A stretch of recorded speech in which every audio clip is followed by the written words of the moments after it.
Reflecting on the last year, one theme that has come up consistently is resilience. Many of us have had to conjure up physical, mental, emotional, and spiritual resilience to get us through some of the challenges we've faced.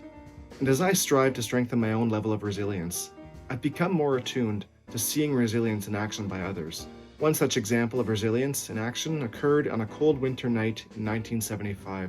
1,300 people had gathered at the Cologne Opera House to hear American jazz pianist Keith Jarrett. However, the evening started poorly and was only going to get worse. The piano that was provided fell short in almost every regard. It was wildly out of tune, insufficiently sized for the large venue, had improperly sounding high and low registers, and malfunctioning sustain pedals. As for Jarrett, he was suffering from excruciating back pain, running on fumes from lack of decent sleep, and had just finished a 5-hour drive to the venue. And for a perfectionist like Jarrett, these conditions were far from perfect. Although tempted to walk away from the gig, Jarrett was convinced to stay and play. Technicians were called in to do their best to get the piano tuned up, and while they got it in tune, they couldn't do much for the tone, timbre, and malfunctioning components. Physically, Jarrett was not at his best. Mentally, he was frustrated by the limitations of the equipment, but he persevered. So wearing a back brace, Jarrett approached the piano and began his set. What followed can only be described as majestic. You see, Jarrett had to persevere through the limitations, which ended up inspiring something entirely improvised and new.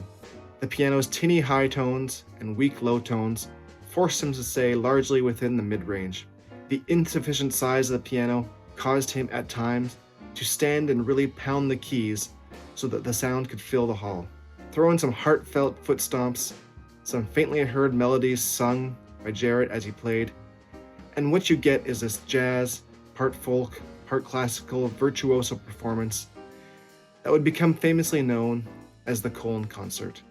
To get through the night, Jarrett had to show resilience, power through the performance, and draw upon his creativity and ingenuity. Other than canceling, the circumstances presented him with no other option. And had everything been going right, Jarrett likely would have delivered a great performance. He was, after all, a master of his craft. But it wouldn't have been the Köln Concert. A concert that fortunately was recorded, and which would become the best-selling solo jazz album in history, and a best-selling piano album. If you've never listened to the Köln Concert, I highly suggest you do.